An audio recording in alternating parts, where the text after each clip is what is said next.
एक सवाल है जो हम सब कभी न कभी खुद से पूछते जरूर हैं। आखिर मैं हूं कौन?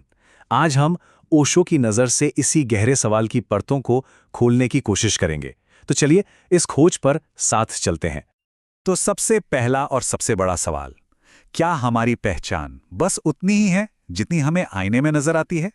क्या हम सिर्फ ये शरीर हैं? बस इसी एक सवाल से हमारी आज की यात्रा शुरू होती है। चलिए अपनी खोज की शुरुआत करते हैं सबसे जानी पहचानी चीज से, हमारे अपने शरीर से। ओशो के हिसाब से ये शरीर हम नहीं हैं, ये तो बस एक इंस्ट्रूमेंट है, एक औजार। ओशो कहते हैं कि ये शरीर असल में एक गाड़ी की तरह है, एक वाहन जिसे चला कोई और रहा है ताकि वो इस दुनिया को देख सके, महसूस कर सके, जी सके। ओशो इसे एक बहुत ही खूबसूरत तरीके से समझाते हैं। सोचिए, हम एक घर में रहते हैं, उसे अपना घर कहते हैं, पर हम खुद वो घर तो नहीं बन जाते, है ना? ठीक वैसे ही हम इस शरीर में रहते हैं, पर हम ये शरीर नहीं है। ये बहुत ही गहरा फर्क है।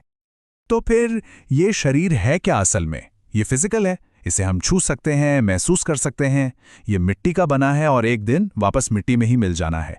मतलब इसका एक जन्म है और एक तय मौत भी। ये नश्वर है। जरा अपनी भाषा पर गौर कीजिए। हम कहते हैं मेरा शरीर, मेरा हाथ। हम कभी ये नहीं कहते कि मैं हाथ हूं। मेरा शब्द का मतलब ही है कि कोई मालिक है जो उस चीज से अलग है। लेकिन जब हम कहते हैं मैं शरीर हूं, तो हम ये फर्क भूल जाते हैं। ओशो के मुताबिक यही सबसे बड़ा भ्रम है। और बस, ओशो कहते हैं असली यात्रा यहीं से शुरू होती है। बाहर की दुनिया से नहीं, बल्कि अपने अंदर की दुनिया की तरफ। इस शरीर को जानना, इसके प्रति जागरूक होना, इस सफर का पहला कदम है। तो सवाल फिर वही है, अगर हम ये शरीर नहीं हैं, तो फिर हम हैं क्या? चलिए अब शरीर से जरा और गहरे उतरते हैं और उस शक्ति को समझने की कोशिश करते हैं जिसे ओशो आत्मा कहते हैं। तो ये आत्मा, ये सोल है क्या आखिर? ओशो के मुताबिक ये हमारे अंदर की वो चेतना है, वो अवेयरनेस जिसे चैतन्य कहते हैं। ये वो असल मैं है जो शरीर के जाने के बाद भी रहता है, जो ना कभी पैदा होता है ना कभी मरता है। अब देखिए, आत्मा की जो प्रकृति है वो शरीर से एकदम बिल्कुल उलट है। शरीर फिजिकल है, आत्मा नहीं। शरीर जन्मता और मरता है, पर आत्मा का ना कोई जन्म है ना कोई मृत्यु। वो अमर है, सनातन, मतलब हमेशा से है और हमेशा रहेगी। पर एक बहुत जरूरी बात, आत्मा को सिर्फ किताबों में पढ़कर या किसी के कहने पर मानकर नहीं जाना जा सकता। ये कोई थ्योरी नहीं है जिस पर यकीन कर लिया। इसे जानने का, इसे पहचानने का सिर्फ एक ही रास्ता है, इसे खुद अनुभव करना। अच्छा, अगर हम शरीर नहीं, आत्मा हैं, तो फिर जिंदगी में इतनी तकलीफ, इतना दुख और संघर्ष क्यों है? कहां से आता है ये सब? ओशो के अनुसार इसकी वजह शरीर और आत्मा के बीच का एक बहुत बड़ा कन्फ्यूजन है।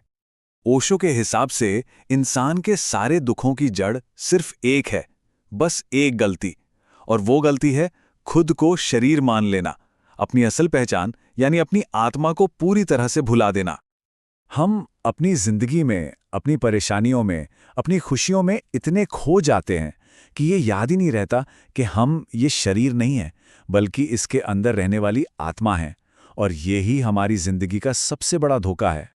तो इस धोखे से, इस इल्यूजन से बाहर निकलने को ही मुक्ति कहते हैं। मुक्ति का सीधा सा मतलब है ये एहसास हो जाना कि हमारी पहचान इस शरीर की सीमाओं से कहीं कहीं ज्यादा बड़ी है, और यही एहसास जन्म मृत्यु के चक्कर से आजादी दिलाता है।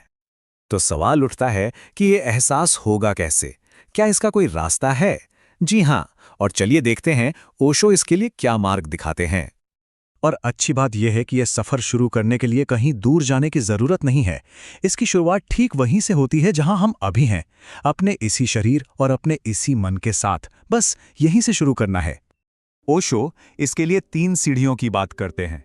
पहली सीढ़ी है सजगता या अवेयरनेस, मतलब बिना जज किए अपने शरीर, अपनी सांसों, अपने विचारों को बस देखना, जैसे कोई फिल्म देख रहे हो।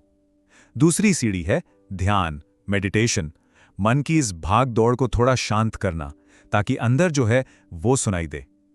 और तीसरी और आखिरी सीढ़ी है स्वानुभव, मतलब खुद इस बात को एक्सपीरियंस कर लेना, ये जान लेना कि अरे मैं तो ये शरीर हूं ही नहीं। तो इस पूरी बातचीत के बाद हम वापस उसी सवाल पर लौटते हैं, लेकिन इस बार ये सवाल किसी और के लिए नहीं है, ये सवाल आपके लिए है कि अगर आप ये शरीर नहीं हैं, तो फिर आप कौन हैं? इस सवाल पर रुकिएगा जरूर। क्या पता इसका जवाब आपकी पूरी जिंदगी बदल दे।